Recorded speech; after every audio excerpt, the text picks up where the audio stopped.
fundamental and goes back to the point I raised about India being a public good and being the biggest democracy in the world.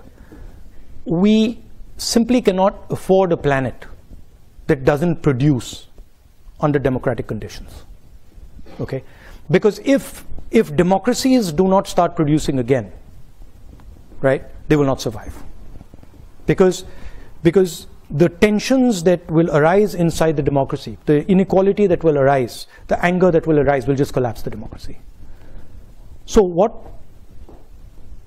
is required is new thinking about how you start to produce in a democratic environment, which is completely different than production in a coercive environment.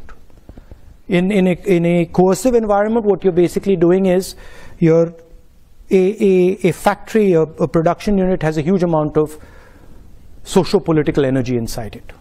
And what you're doing is you're forcing it closed inside the structure. You can't do that in a democracy. So that conversation between labor and capital has to happen, has to be a negotiation, right? And I think that's where a lot of the thinking has to happen. How do we start to produce again in a democratic environment, and how do we manage the negotiation between the structures in the factory so that they can happen in a democratic structure?